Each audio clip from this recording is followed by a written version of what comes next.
दरअसल आपको बताते हैं, टोंक के देवली उनियारा में विधानसभा सीट पर चुनाव थे, उपचुनाव थे।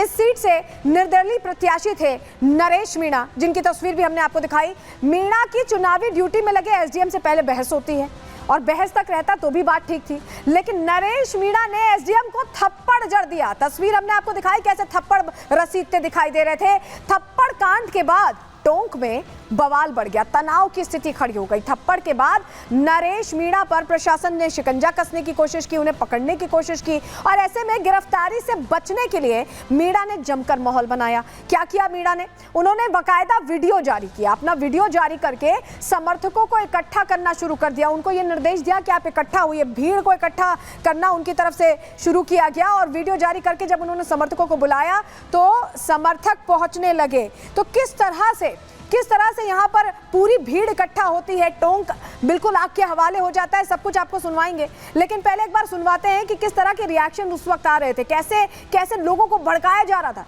सुनिए पहले।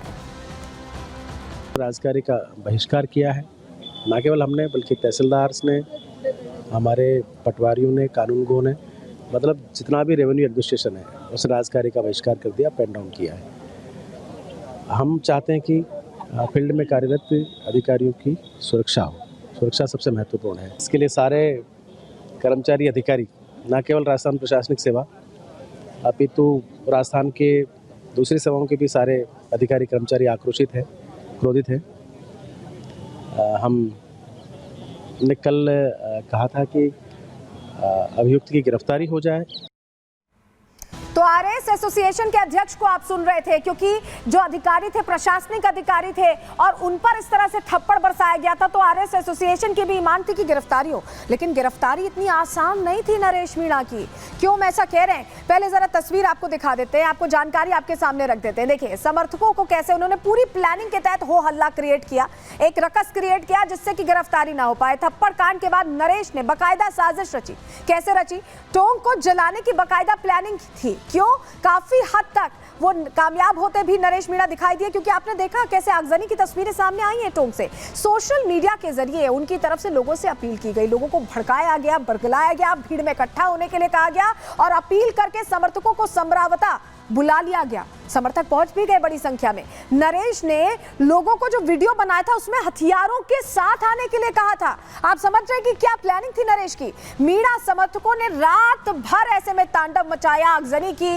देवली उनियारा इलाके में ये आगजनी हुई और जमकर नुकसान पहुंचाया। पुलिस की गाड़ियां, लोगों की गाड़ियां, जो सार्वजनिक संपत्ति है, सरकारी संपत्ति है, हर चीज को आग के हवाले करने में देरी नहीं लगाई और यही वजह है कि भारी नुकसान ऐसे में टोंक में हुआ और कहीं ना कहीं माहौल भी खराब हुआ। कैसे भड़का रहे थे नरेश मीणा, कैसे बरगला रहे थे, समर्थकों को बुला रहे थे। एक बार पहले वो सुनवाते हैं आपको कि कैसे उन्होंने भीड़ इकट्ठा की, क्या तैयारी थी उनकी। आप जब सुनेंगे तभी समझ पाएंगे। सुनिए जरा। आप सब लोग मोटरसाइकिलों से, साधनों से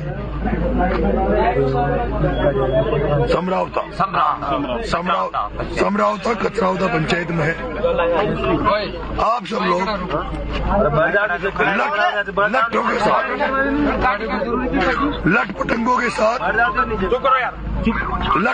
साथ, गिरती फावड़ों के साथ और जो हमारी होती है ना तीन वो क्या बोलते हैं, आखड़ी और जेड़ा, उनको लेकर समरावता पहुंचो। तो सुना आपने कैसे कह रहे थे, लाठी डंडों के साथ, हथियारों के साथ पहुंचे। हमारे सहयोगी जुड़ रहे हैं टोंक से सीधे, जतिन, जिनकी रिपोर्ट भी हम आपको दिखा रहे थे। जतिन, कल से लेकर आज तक आपने जो देखा, जरा बताइए दर्शकों को। एक निर्दलीय प्रत्याशी इतना हो हंगामा करता है कि फोर्सेस उतार के गिरफ्तार करना पड़ता है, इस तरह कानून हाथ में लेता है। आज बिल्कुल कानून हाथ में तो लिया ही, लेकिन 2 घंटे पुलिस को हाईवे पर इंतजार करना पड़ा ताकि वो पूरी रणनीति बना सके और जिसके बाद वो गांव के अंदर दाखिल होते हैं। 2 घंटे का समय लगा। आप इसी से अंदाजा लगाइए कि उनकी गिरफ्तारी के बाद जब हाईवे को ब्लॉक किया गया, हाईवे पर आगजनी की गई, तो उस समय क्या मंजर रहा होगा। एक तस्वीर हमने आपको दिखाई थी कि किस तरीके से टायरों में आग लगा दी गई। पहले से प्लानिंग, साजिश रची गई थी कि कैसे लकड़ियों का इस्तेमाल करना है हाईवे को ब्लॉक करने के लिए। तस्वीरें आप अभी भी देखेंगे, पेट्रोलिंग लगातार जारी है। यूसी हाईवे के बाहर इस वक्त मौजूद है। बड़ी बड़ी बसेस आपको राजस्थान पुलिस की यहाँ पे खड़ी नजर आ जाएगी। खास बात यह कि एक ऐसे शख्स की गिरफ्तारी करने के लिए एसटीएफ को यहाँ पर लगाना पड़ा, उसमें महिला विंग भी और पुरुष विंग भी, दोनों विंग को शामिल करना पड़ा और 2 घंटे तक रणनीति जो है वो बनाई गई। आपको बता दें कि अभी पूछताछ का दौर जो है वो नरेश से चल रहा है। संभवतः मेडिकल थोड़ी देर बाद कराया जाएगा और इसके बाद कल सुबह कोर्ट पे पेश करने की कवायद जो है वो भी बहुत तेजी से शुरू कर दी जाएगी। जो आप बता रहे हैं पूछताछ चल रही है, लेकिन जतिन जरा ये भी समझना चाहेंगे, नरेश मीणा की जो प्रवृत्ति रही है, कहा जा रहा है कि उनका बैकग्राउंड भी है इसी तरह का, इसी तरह कानून हाथ में लेने का बैकग्राउंड भी है, कई मामले दर्ज है, जरा उस पर भी अपडेट दें दर्शकों को। आज बिल्कुल 23 मामले इससे पहले दर्ज हैं। सबसे पहला जो मामला दर्ज हुआ था वो 2002 में दर्ज हुआ था। सरकारी कर्मचारियों को धमकाना, सरकारी काम में बाधा डालना, इसी तरीके के मुकदमे हैं। लेकिन उस पूरी मुकदमों की लिस्ट पे जब आप नजर डालेंगे तो आप समझ पाएंगे कि 2023 में मुकदमों की संख्या बहुत तेजी से बढ़ी और ये वो समय था जब वो अपनी राजनीति को चमकाने की कोशिश कर रहे थे। एक कास्ट फैक्टर को लुभाने के लिए वो सरकारी कर्मचारियों पर दबाव बनाते थे। आज जब हमने खुद नरेश मीणा से पूछा, आपने एसडीएम को थप्पड़ मारा, आप खुद को राजनेता बोलते हैं, या आप कितना जस्टिफाई करेंगे, वो बिल्कुल नहीं हिचके। उनका कहना था कि वो बुरे आदमी है इसलिए मैंने उन्हें मारा। तो आप इसी से समझिए कि उनकी मानसिक स्थिति या वो किस तरीके की सोच रखते होंगे कि एक अधिकारी पर, एक नेता के तौर पर आप हाथ छोड़ देना और उसके बाद अपनी गलती को भी ना मानना। और जिस तरीके से साजिश रची गई, जिसका जिक्र आप भी कर रहे थे, हमने भी ग्राउंड पर तमाम चीजें दिखाई है कि कैसे उन्होंने प्लान किया कि पहले मैं आऊंगा, बोलूंगा कि मैं सरेंडर करना चाहता हूं। जब पुलिस वहां पर पहुंची तो बोल दिया मैं सरेंडर नहीं करना चाहता। पुलिस मंच पर पहुंची तब मना कर दिया कि अंजाम दिया गया और यही वजह है कि टोंक में कल रात से लेकर आज तक अनरेस्ट रहा है। जतिन, आपका बहुत शुक्रिया जुड़ने के लिए और तमाम जानकारियां देने के लिए। और जतिन, जो जिक्र भी कर रहे थे वो बातचीत भी हम सुनवाएंगे कि कैसे एक तो चोरी ऊपर से सीना जोरी वाला सिनेरियो था।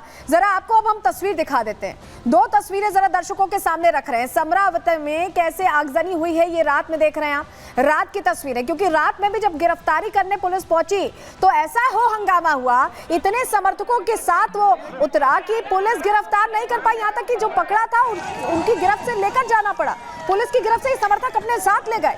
दूसरी तस्वीर आज सुबह की आपको दिखा रहे हैं, जब गिरफ्तारी हो गई और उसके बाद कैसा हो हंगामा हुआ है। देखिए, पुलिस की गाड़ियों का के हवाले कर दिया गया, घरों को जलाया गया, यानी जो एक तरह से लोगों की अपनी संपत्ति उसको भी नुकसान पहुंचाया गया, पुलिस की भी वाहनों को निशाना बनाया गया। ये तस्वीर हम आपको दिखा रहे हैं। लेकिन आपको जो हम बता रहे हैं कि गिरफ्तारी की कोशिश कल शाम भी हुई थी, जरा वो कहानी भी बता देते हैं। नरेश मीणा ने एसडीएम को थप्पड़ मारा, थप्पड़ कांड के बाद मीणा धरने पर बैठ गए।